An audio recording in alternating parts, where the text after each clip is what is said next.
Hey guys and girls, Anthony 4B4Diesel. It's time for the 10,000k review. The genuine, the best. I'll tell you why in a minute.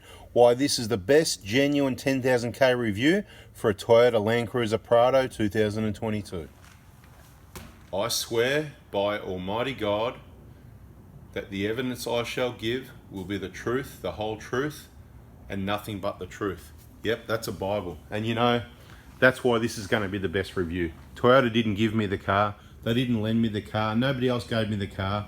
And there's nobody paying me to review and give you the honest information. More reasons why this is the best review.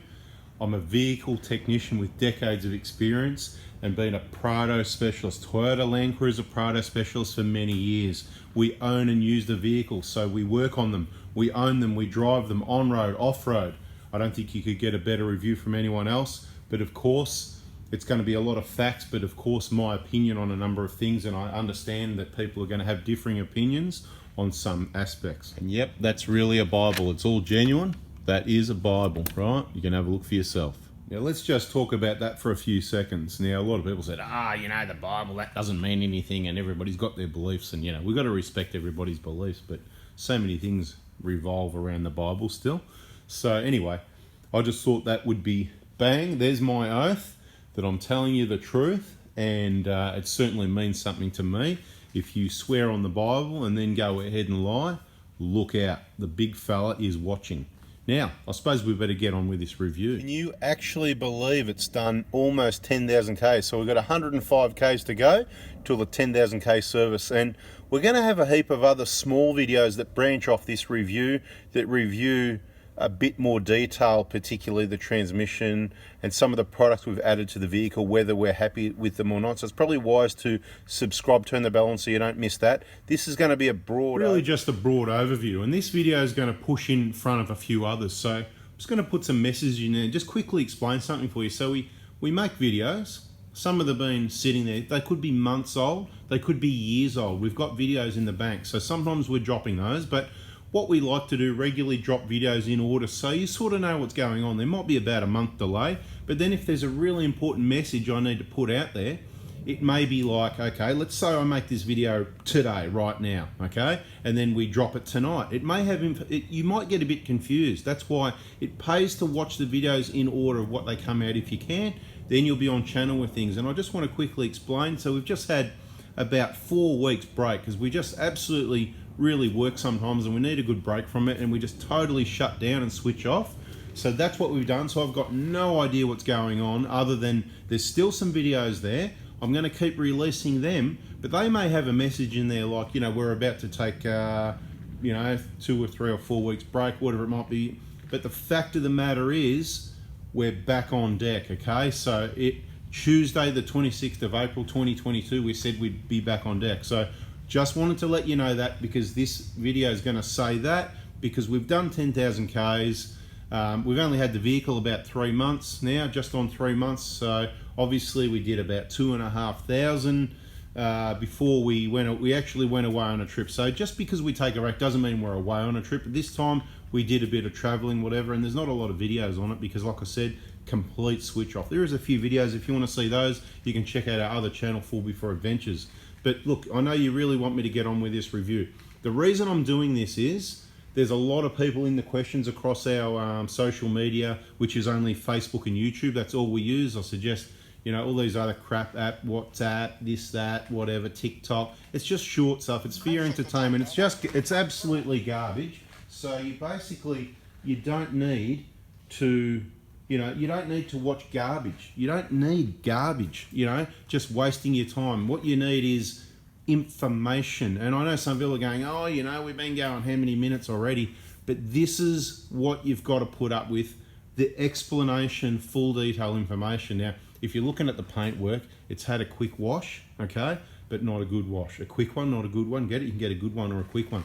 Okay, the vehicle. A lot of people are asking in the comments and questions, and you know, they're on the bridge, right? So there's a bridge going over the river and they're sort of halfway across and they keep walking back and forward. They don't know which way to go. They've got their old, they might have a Pajero, they might have a Prado. I don't care what they got. I'm going to have a video soon actually telling you, if you want, go and buy the Mitsubishi. See, now I'm getting off topic, but it doesn't matter. You know, okay, oh, you've got a 10-year warranty and you've got 10 years included servicing, and the vehicle's cheaper and they're a lot better than what they used to be, and you might have problems, but you've got a massive warranty. So if you want to buy the Mitsubishi, hey, go for it. That's not what I'm going to do, and this is what we do in the videos, try and explain to you why.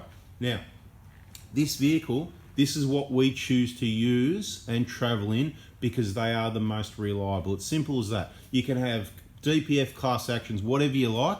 Sometimes when someone is the most successful, then when they trip up, you've got it's all everyone against whoever. In this case, you know, Toyota, everyone have a kick while they're down. Like, I saw 3 cars yesterday blowing smoke pretty badly. At least one of them was a Subaru.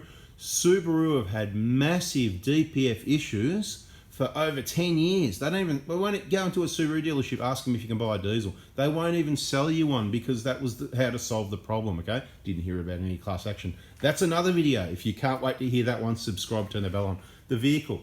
The Prado is certainly acceptable. Now, I'm going to try and contain this now. Yeah, you probably should have fast forwarded how many minutes, but you would have missed this whole explanation, and if you do subscribe, then you won't understand. So I'm trying to unconfuse you by explaining things.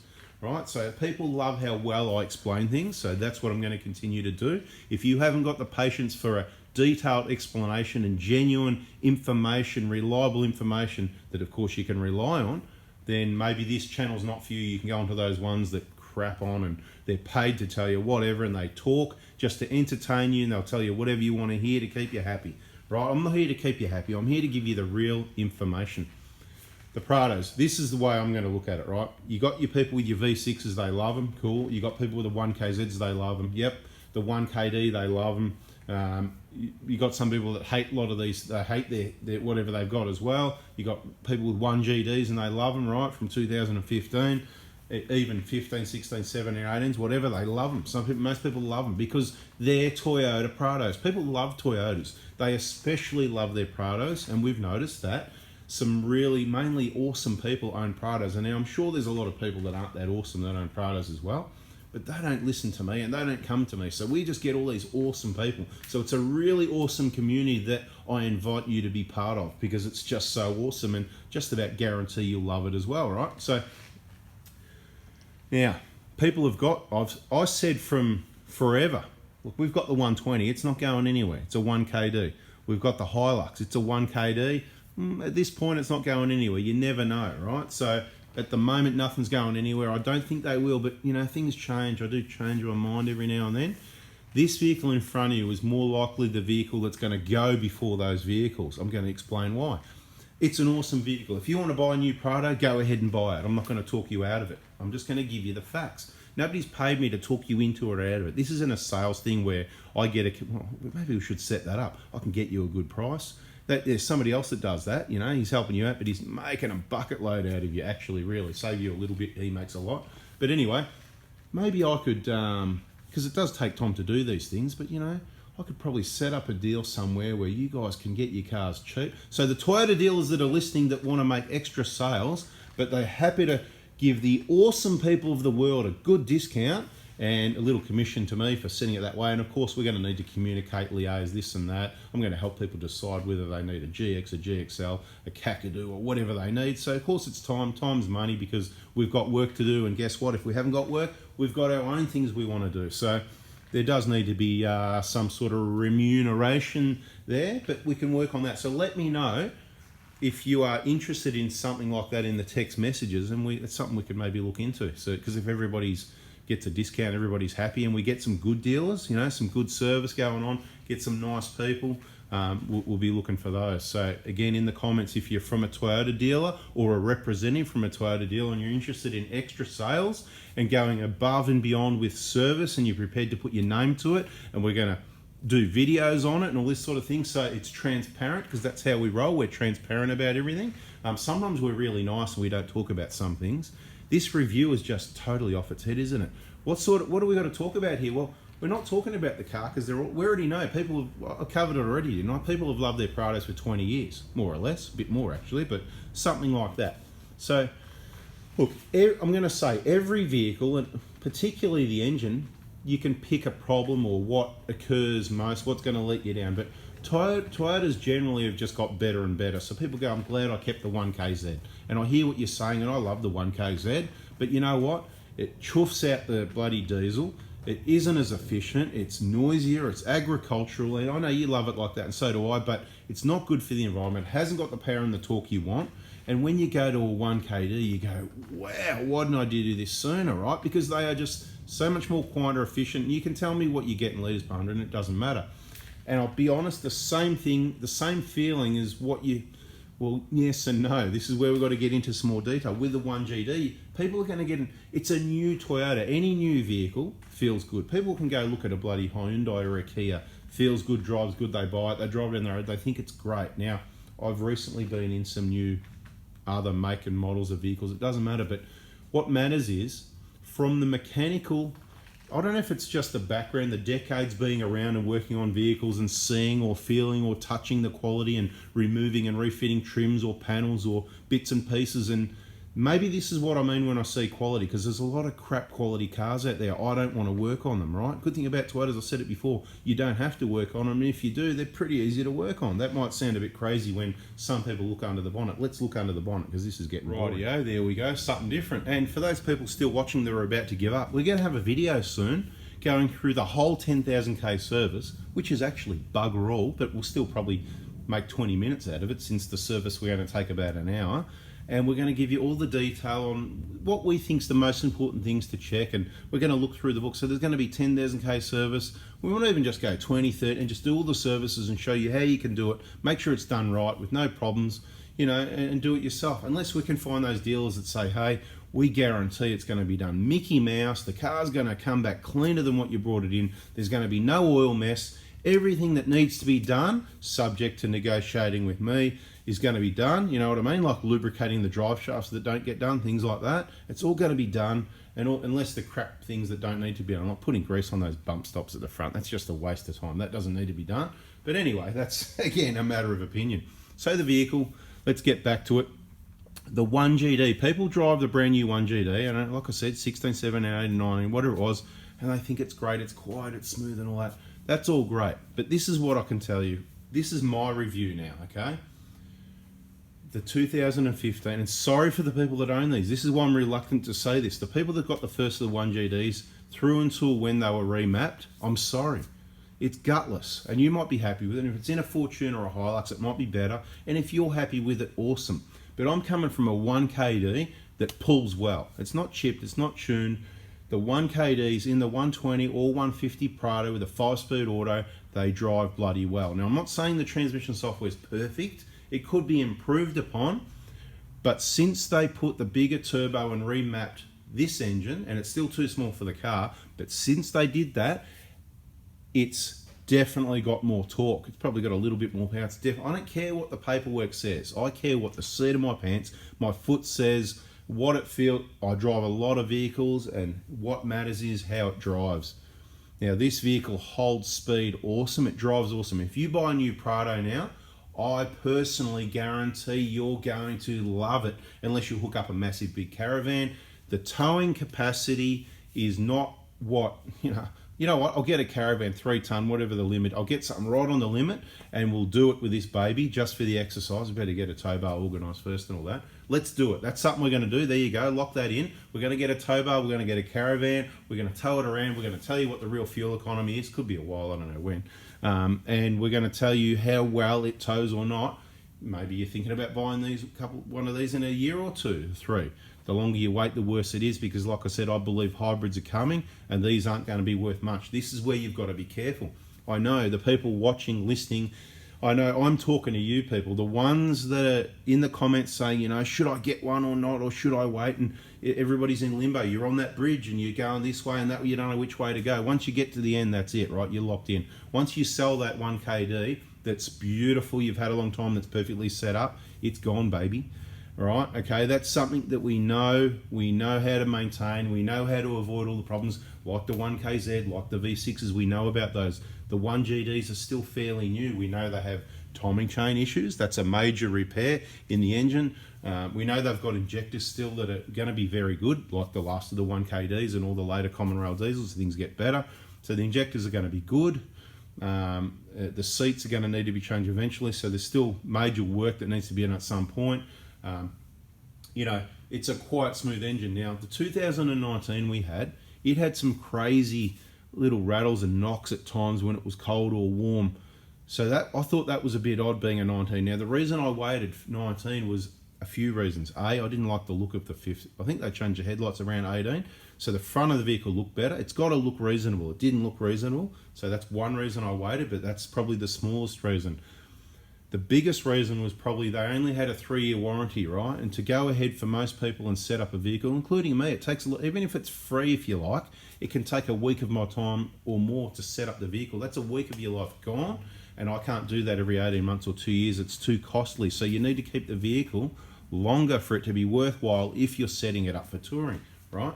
So we didn't want to do that. We were, of course, very nervous about DPF issues because, you know, every brand for decades has been having problems with DPFs because they're a good idea, but they're a bad idea. Let's do that in another video. We've waffled enough about other things in this video. I hope you liked it. Smash that like button if you did. And we're going to have, like I said, this is where we're going to branch off from this video and have a number of other videos. So make sure you subscribe with that bell on so you don't miss it, so you see them in the order they come out. Right, so the 19 had some rattles and knocks. I've got to tell you, this brand new, you know, January 22, right, it's April now. This thing, it's quiet. It doesn't make rattles and knocks, so the engine's quieter. Now, some people say they got rid of the lag. That's wrong. So the 19 had less lag. So a bigger turbo, generally what happens, it's like a bigger exhaust, and you go bigger, bigger, bigger, bigger. Guess what happens? Big means bigger, means more air, right? Bigger's more air, more flow, more fuel, and that means better top end power or torque, not down low. Smaller means better down low, gets going easier, blah, blah, blah. Anyway, let's not go into that too much, but I'll just tell you that's what happened. So the 19, it was off the mark, it was bang, there was less lag, right? But what happened was, and look, if you drove both of them the same, say if you're at the lights and you just floored it, you probably wouldn't notice the difference because they both take off, they rev, that's power, they rev out, change gears. Of course, the newer one would probably beat the older one, but what I'm saying is seat of the pants feeling, you can't really feel it. Where the difference is, it's at, again, top end, it's at that higher in the 2000 rev, so 2.7, 2.8, 2.9, upwards of there, that's where you feel it. So if you've got the revs up to there and you punch it a bit, say I don't know, in third or fourth, say you're in fourth converter lock at 80 Ks, maybe 90 or 100 even, a bit higher revs, and you give it a bit, you'll feel more power there in the later one than you do in the early one. But where the massive difference is, and it's just massive because again, I'll go, as I did in other reviews on that vehicle, there's plenty of videos there on both channels. If you're not watching them all and just subscribe with the bell and you're sort of missing out, you don't know what I'm talking about. It's a million-piece jigsaw puzzle and it all just comes together by watching it all. But when we drive our 120 Prado, right, it's about 2.8 ton. It's, you know, got the bull bars and the heavy tires, roof rack storage. It's got all that crap on there, right? And a lot of it is crap. It's good, but it's crap, right? So it's a heavy vehicle, you know, with some water and fuel and me, you know, the big fella, you know, we're probably, I reckon, 2.7, 2.8 ton most of the time without anybody else in the vehicle. But when I get on the motorways, the freeways, whatever you want to call it, it gets going, it pulls, it gets up to speed, it's great. When we did that with the 2019 GX that doesn't even have a tow bar, nice and light, it felt gutless. There was nothing there. It felt like a Subaru Outback with a 2-litre 4-cylinder. They had a 2.5-litre back, the one I'm thinking of, but it was just really no power, no torque, just gutless. It just revs and eventually gets there. Comments, like I said, people said, oh, you know, is the handbrake stuck on? You know, things like that. And that's what it felt like. And we did things like we compared it to other vehicles. You know, the fuel economy wasn't any better than the 1KDs that travel with us that haven't got bull bars. So the 1KD gets just as good fuel economy if it's not modified. Let's be clear there. So this thing is not getting, you know, you'll see, we'll put some photos, some videos. You've got to go into the detail. One trip, 8 litres per 100 Ks. Well, you know, that was a lucky run. We're going to have other videos showing the fuel economy from 10,000 Ks coming soon. This is what I'm talking about. There's a number of videos. We've got to talk more about those BFGs. Some people thought we didn't measure the tyre, so we're going to go into the full detail measurements. It's going to be crazy what you see, right? Real information. Nobody gave me BFG tyres this year to put. We got it on all the vehicles, all 3 vehicles, right? All these tyres, all paid for. It's not BFG gave us the tyres or something like that. right? I'm not saying BFG tyres are the best for you, but when we demonstrate, we're demonstrating the facts and what's real. So if you want to go and buy a new Prado, go buy it. My review is the vehicle's perfect, other than the engine's too small, but given the engine that's there, you know, like I said, we wanted the longer warranty, we wanted it to look better, and we thought 4 years, they should have sorted out any of their when I say DPF problems, you know, they should have sorted out, tell people, this is the sort of driving style you need to do at least this often. Because, you know, a DPF on the side of the road, you know, it's just not really going to cut the cake, right?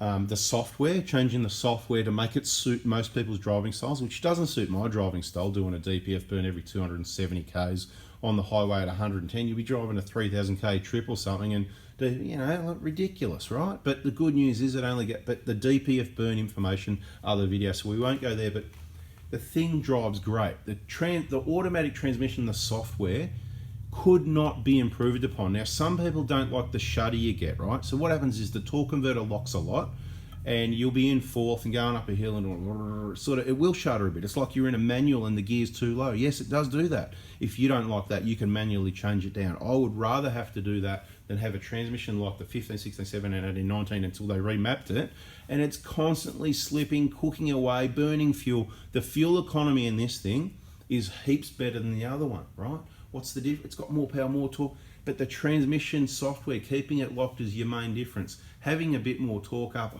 top end, that's great obviously for maintaining speeds because it doesn't have to unlock, kick down and rev to do the job. It does it using the torque. This engine is a lot torquier. The tune of this engine is a lot torquier than the old one. So people are saying, can I get, you know, oh, can I get this one? Can I get it upgraded and I've got the 19 or the 18? Well, you got to talk to Toyota about that. There's no reason why they couldn't have the program and be able to do a reef flash and do that for you, but I don't believe it's something they're going to do because then you won't go and buy the new car. See how it works, right? It's marketing, and I just tell you how I could be wrong. I reserve the right to be wrong about that. Maybe they will do it, you know, who knows, right? But that's up to them. You have to talk to them about that, right? They can certainly do it. Of course, they can have a different tune, a different map for the whole engine without changing the turbo. I'm not saying it needed a bigger turbo, right? But they do it right. It runs clean. It doesn't blow smoke. Be careful who you go to. I told you about that. We recommend against chips and tunes and that, even in these vehicles, right? So I don't know if this has helped you decide whether to purchase your new Prado or not. Now, if I had to sell a vehicle, let's say we had to get rid of one, you know, whatever you want to call it, sell it, get rid of it, donate it, whatever we're going to do. If we had to get rid of one, sadly, this would be the choice, right? Because I do love it. Don't get me wrong, I don't love a car, but you know, words, right? It's great. It drives great. Okay, everything about it's good. Now, even with the other Prado, everything about it was good except the lack of power and torque and the transmission software. Everything was good on that as well. If you don't understand how the vehicle operates and you don't want to know about it and you don't care if your transmission oil's cooking and you don't care if you're using 14, 15, 16, 17, 18 litres per 100 Ks, or even more if you're towing. That's not towing. We used up to 17 litres per 100 Ks, sitting on, in the Northern Territory, 130 Ks an hour, right?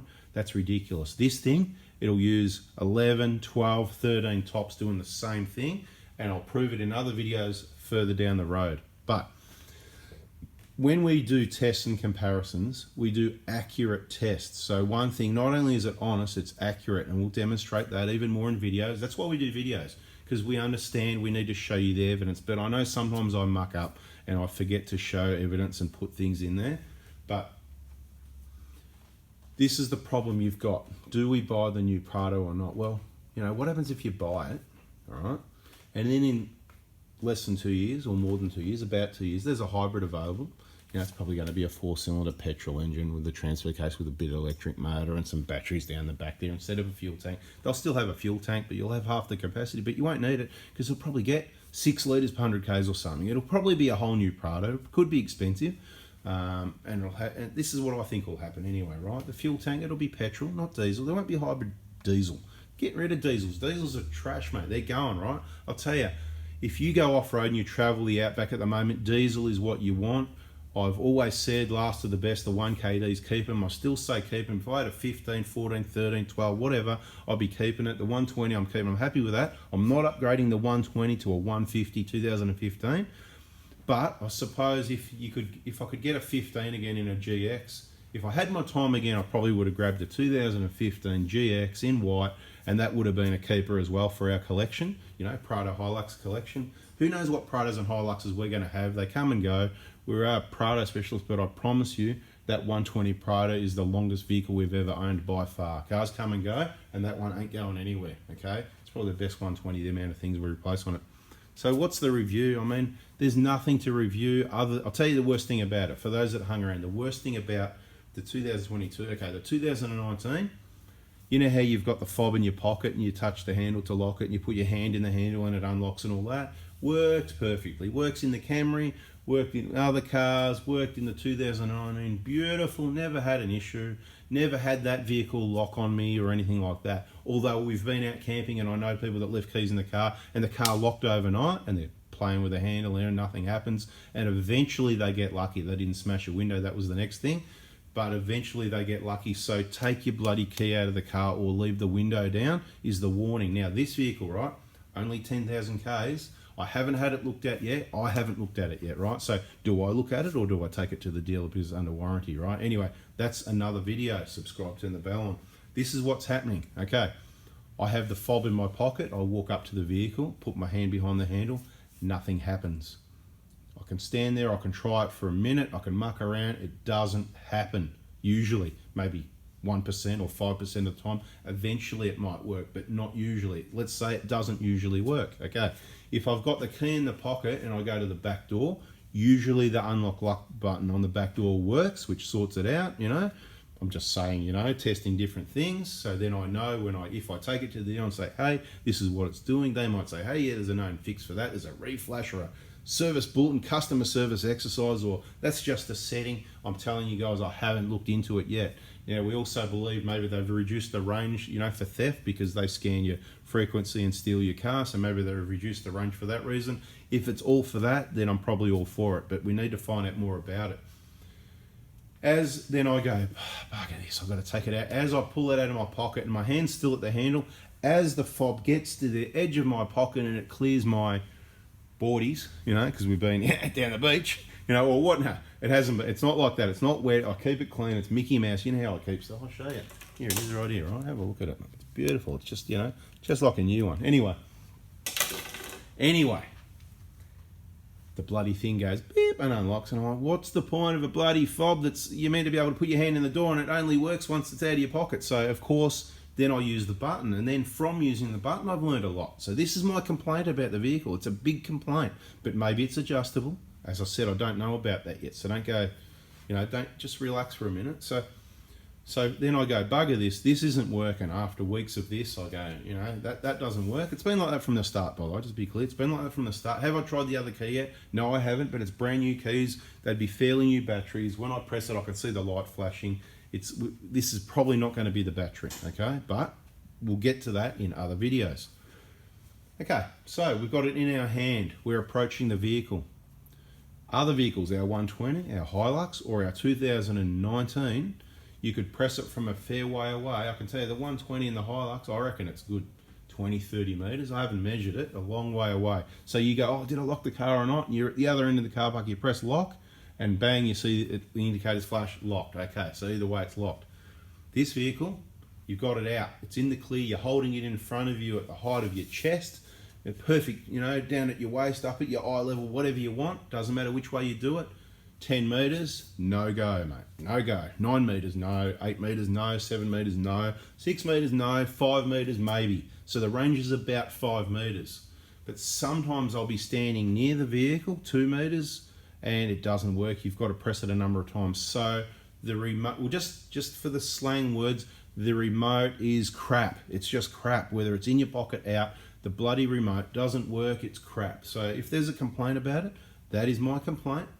I remind you again, subscribe, turn the bell on. We'll let you know the outcome of that, whether we go into the scan tool, look at the settings, we can change the sensitivity perhaps, whether we mention it to the dealer and then they say, oh yeah, blah, blah, blah, and then we do it ourselves, or whether we book it in and say, here you go, this is my problem, and maybe they have a solution. So we'll let you know. Anyway, have you noticed that? Let us know in the comments if you hung around this long. You've done well. Round of applause. I don't know what else I can tell you. So all the vehicle setup we've got, it's awesome. The car's quiet. There's no squeaks. There's no rattles. There's nothing that's let us down. Nothing that's come loose or fallen off in 10,000 Ks. The vehicle's been to North Queensland and back, mainly on the blacktop. We're going to have some more information. So I try to give you the info. It's a bit of a different review. I give you the information. It's up to you to decide. I think the 15 to 19 Prado's software of the transmission is unacceptable, is my words, from a mechanical perspective, from a vehicle owner perspective, from a vehicle technician that uses the vehicle. There's just no need for it. It's unacceptable for a number of reasons. It makes the transmission fluid hot unnecessarily, okay, which is going to lead to reduced life of the transmission. That's a fact. Doesn't mean it's not going to last long enough. Doesn't mean it's not going to last the warranty, but it's going to reduce the life of the transmission because it reduces the life of the oil. Any other fix is a band-aid. The way to fix it right is to have the correct software to get that torque converter locked. Now, it doesn't need to be as good as this, but this is awesome. Okay, so the transmission, that is your problem right there. The engine, in my opinion, the 1GD, the earlier ones, way too gutless. I'd much prefer the 1KD, so I don't know if that helps you at all, because if you're going, I've got a 13, I'm thinking about upgrading to an 18, in my opinion, that's a downgrade, don't do it. If you're looking at buying a 1KD, I say, look, if you're doing a lot of towing and you don't drive it much, the manual's a good idea, but mud, dust and dirt can cause problems with those. That's in other videos. I prefer all the autos, definitely all the autos. If you're buying a 1GD, from 15 to 19, maybe the manual's your solution, so if it's a tow vehicle. But in my opinion, it's chalk and cheese. The 2020 onwards, where they remapped it and put the different turbo, whatever, and a few, they do this right up like it's a new engine. It's not a new engine. They made a few little tweaks, okay, and a different turbo. They've remapped the bloody things, the biggest difference, and they've remapped the transmission software. Chalk and cheese. This is beautiful. It's acceptable. It's awesome. I don't have a problem with it, other than I still believe the engine's too small, but I know why they're doing it. They're trying to make things smaller, less emissions, efficiency, save the planet, all this sort of thing, DPFs, EJARs and all that. I'll just have you know the engine oil is putridly black. This has got no EJAR modifications whatsoever, and it's not going to. And I've noticed the engine oil at 10,000 Ks absolutely putridly black compared to other vehicles. And I believe that's a lot of EJAR flow, and this is another warning. This is why you stay till the end, that I said in 2014 and 15, stick with the 1KDs. We know what works. We've got solutions. These have got to meet stricter emissions. It means more EJAR flow. More EJAR flow means more caking up of the intake. Like I said, this thing, I'm not keeping it. It's not staying around.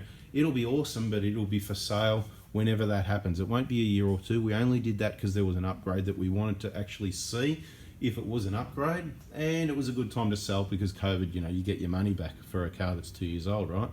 As we could now, because there's a shortage apparently, but whatever. We're not selling it, no plans to sell it, but it's a 5-year warranty. They might have a 7-year, whatever. But to me, it's kind of a bit loose. There's no guarantee on that. We can use these excuses because that's our little subject to these terms and conditions type warranty. You know what I mean? So I believe that all the engine, the DPF, the timing chain, the guide, all these issues they've had, I believe now in 2022 it's all sorted, and that's generally how long it can take. And this is why I say, when the 300 series came out, I said, don't go jump in and buy one. You're the guinea pig, right? Now, they're going to be pretty good. They're Toyotas, but they could have issues, and even Toyotas do have these issues, and they sort it out. But normally it's recognised and sorted out. It takes a year, 2, 3, up to 4 years. In this case, look, 5 years really to sort out and make sure all the timing chain and guide issues, whatever, are sorted. The DPF doesn't mean nobody. If you just go to the school and back and short trips and switch it off when it's doing a burn all the time, there's no guarantee you're not going to have some sort of issue with the DPF. And if you're planning a long-term ownership, there's a good chance that it could happen to you later down the track, even if it doesn't happen in the first year or in the warranty period, right? So all this has got to be considered. So you've got to work out what's going to work best for you. If you've got money and it's a tax deduction, you want to buy a new car, certainly go ahead and buy the new Prado, because it is certainly acceptable. You're saving money on your tax, even when you lose money on it, when they go hybrid and all that, it doesn't matter because you're making plenty of money and you want it for a tax deduction, go ahead. So what I'm saying is this Prado is perfectly acceptable, awesome, right? Of course, everybody wants a V6 and all that. It's not going to happen. The V6 is in the 300. If there's a V6 in a 300, they're not going to put a V6 in a Prado because everybody's going to buy the Prado because it's a better vehicle, drives better, it's much nicer to drive. Everybody loves their Prados, okay?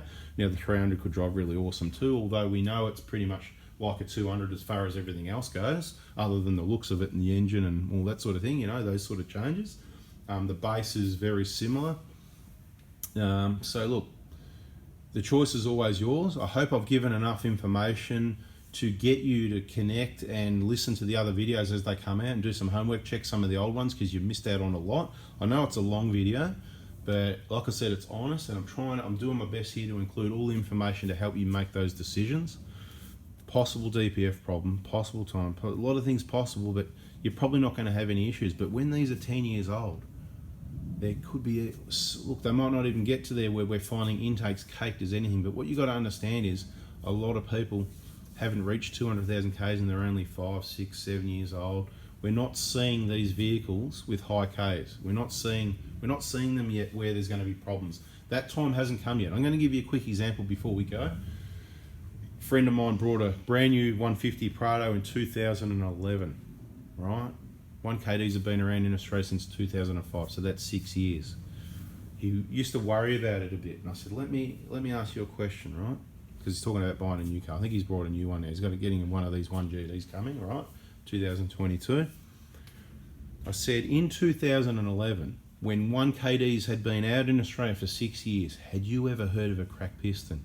And he said, no. And that was the wake-up call. And this is what I'm trying to tell you. These are only just 6 years old now, right? So we've already heard of problems. With the 1KDs, we hadn't heard of problems at 6 years. No cracked pistons. Nobody was really talking about EGRs and in 2011. People weren't talking about it. They weren't there yet. These are just getting there now, and we've already heard about DPF problems, timing chain guides and all that sort of thing. What am I forgetting about? There's other stuff as well. A transmission, we had that weird thumping going on with the transmission. Have not had that with this vehicle, okay? But understand with the transmission, some people aren't going to like it because it does hold the higher gear and converter lock longer, so you do get that bit. You'll be coming to a steep hill and it'll be trying to hold third for you. You're like 60, 55, 50, and it's... Look, you know, if you don't like it, manually pop it back to third. If you're not happy with that, then don't buy the Prado. It's beautiful. So as far as I'm concerned, I think it's great. Now, one other thing to address, somebody said in a video, have you noticed it won't lock in 6th gear converter lock? It won't lock. To be quite honest, I've got to test this, but I think it's even locking in third. Okay, so the 19 locked in 4th, 5th and 6th. I believe I've felt this lock in third. So when I've had it in third, it's look, I'm not sure, but I've felt it 2 or 3 times where I've gone, wow, that felt like a converter lock to me, but I wasn't in a situation where I could play with it. So I've got something else I've got to spend some time on. I'll let you know about that. But what was I trying to say? Yeah, converter lock. Somebody said, oh, it won't lock in 6th unless it's on cruise control. Incorrect. So I understand what you're saying, and I understand why it would seem like that. So I could say, yeah, you're kind of right. You're kind of right. You are. If you got it in drive, cruise control, it locks in 6th, beautiful. And of course, you come to a big enough hill, eventually it'll go back to 5th and lock. Same as if you put it in S6, it'll do the same thing. And if you have got your cruise control turned off, it will sit, if you're in drive and it goes into 6th, it might sit there a bit longer and wait for a lower throttle position before it locks, but it will lock. It will lock. Once it gets the right conditions, less load, etc., etc., etc., it'll lock. But I agree that on cruise control, it locks at a higher load position and those other parameters it looks at. So you're sort of right, but you're wrong, if you know what I mean. It's not about right or wrong. I'm just trying to explain that, yes, I can understand why it would seem like that, and you're almost right, but no, not quite, because certainly a number of times without the cruise control on, it locks in 6 for me in drive, no problem at all, and also doing it manually, putting S6 and back off and bang, it locks, no problem, okay? So that's the video, guys. I hope that helps. I don't know what else I can add in there. Paint works awesome, interior is awesome, quality of everything's awesome, everything works other than that stupid key. That's a genuine review. Like I said, mate, bang, on the Bible. That's the best I can do. I hope you liked it. If you did, smash that like button. Have a look at the comments. Answer any of those questions you're going to answer in there for me, because we'll have a look. Sorry about that. I think I must be getting tired. Anyway, I'm out here. Thanks for watching, guys. See ya. Bye.